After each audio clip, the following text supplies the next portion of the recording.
on exactly 8 after 1. And it is indeed the 29th of March. So happy Good Friday to everyone.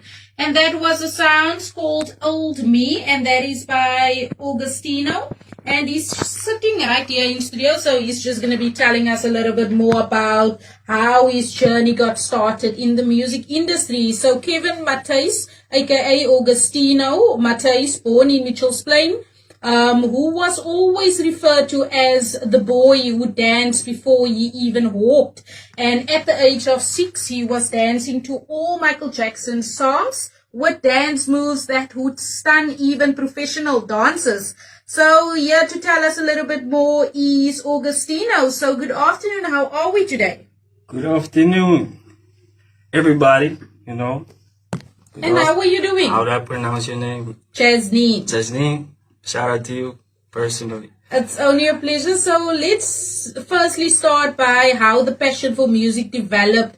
As you, like I said in the introduction, you enjoyed dancing very much. So that started from the age of 6 already. 6 years. So how did the passion for music got started? I think the passion for music started at home, cause I remember we used to have a shebeen, cause my family used to hustle to get by, you feel.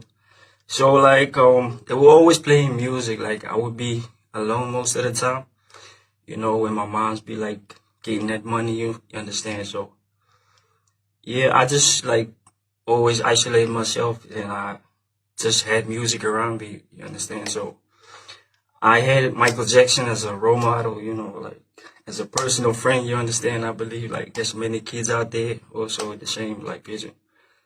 But I was inspired by him, I remember he used to sing and perform, so I told myself, I need to be like that guy, to be seen as well, because I was very isolated, as I grew up as a child, so shout out to Michael Jackson, man. Okay, so that's been your role model and your influence. Yeah. And then, as you know, you come from Mitchell's Plain, so you come from a very high crime rated area where substance abuse also plays a high game, as well as gangsterism also. But yet still, you found the inspiration to want to uplift your community through a community project to reach children, to dance, in order to basically keep them away from all the social ills. So if you can just tell us a little bit more about the motivation and the inspiration behind that community project.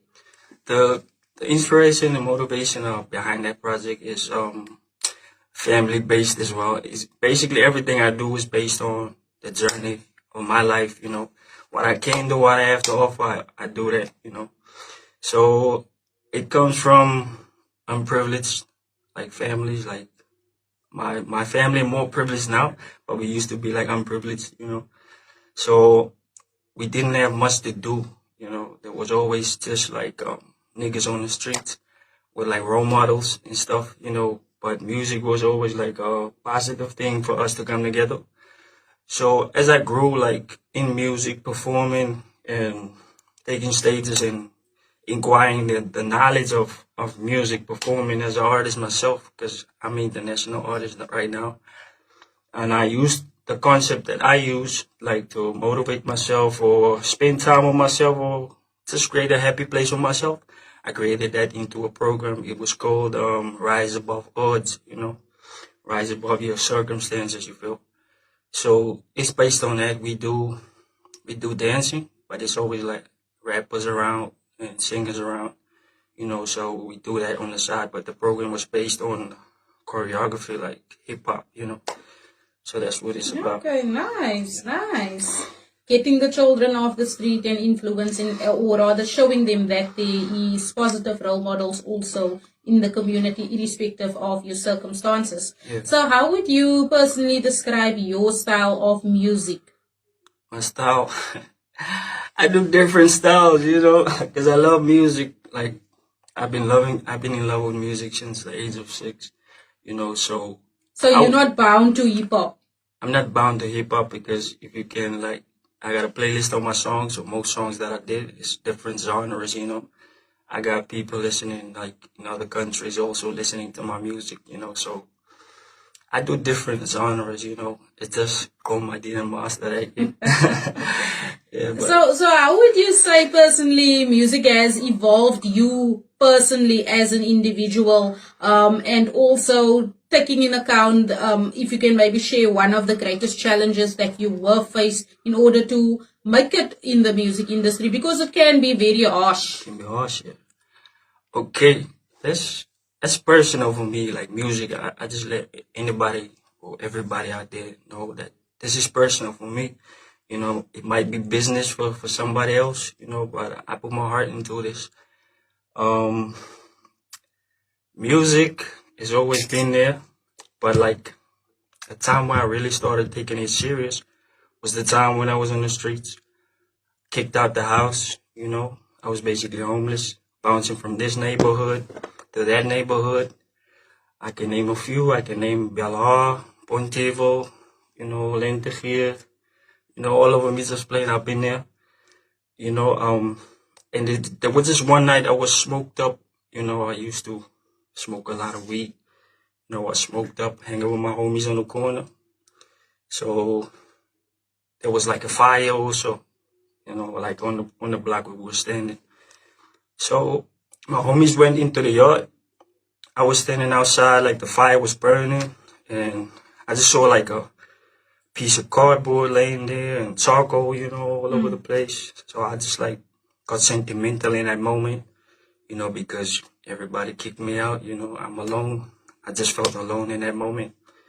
So I took up the charcoal and the cardboard, just to get my mind off whatever was going on in my mind, So I started writing on the cardboard, and started writing rhymes. And I went over it, did it for my homies. They I can't swear on radio.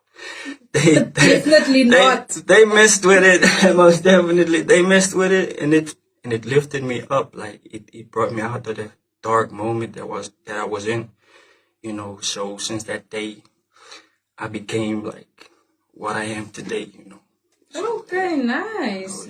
So, that was your biggest downfall, and you were able to conquer it. And that is what, like I mentioned earlier, this industry can be very harsh if you don't know how to use it.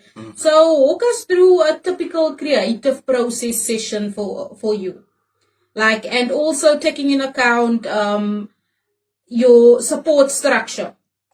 How honest is your support structure? Because when you do speak about family, and it might sound like I have a problem with it, but yeah, family, friends, they always the people that tend to lie to us. You understand me?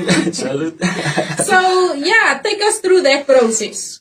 Okay, like I didn't get much support, I'm gonna keep it real, like always, like I'm that person, like everybody know me, like they always will come back to me and say like, "Nah, you're the realest nigga we know." Like, we don't use nigga on air also. I apologize, but the realest person that we know, like, so I'm gonna keep it 100. I never like really had support, like from the family, except my mom's. My mom's is like in halfway.